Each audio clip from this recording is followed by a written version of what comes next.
Assalamu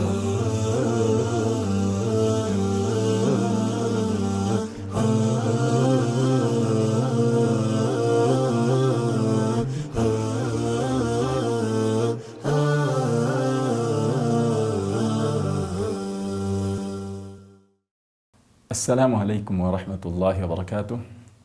Alhamdulillah wassalatu wassalamu ala rasulillahi sallallahu alaihi wasallam wa ba'd.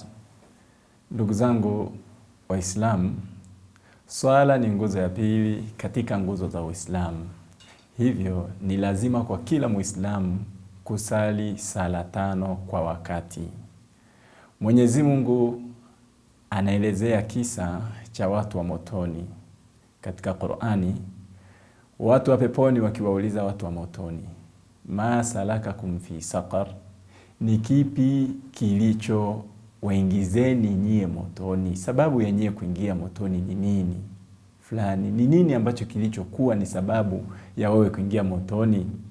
Huyu bwana wa motoni anajibu, jibu la kwanza kabisa ameorodhesha vingi, lakini namba 1 akasema, lam nakum minal musallin, tulikuwa hatusali, ndiyo sababu ya kuingia motoni.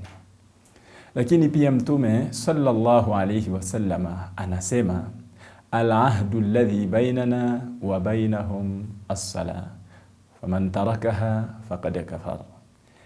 Ahadi, mkataba, makubaliano yaliyopo kati yetu sisi na wasiokuwa Waislamu ni swala. Atakayeiacha sala basi atakuwa ameuacha Uislamu.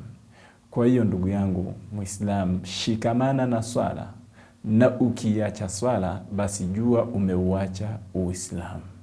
Assalamu alaikum wa rahmatullahi wa barakatuh.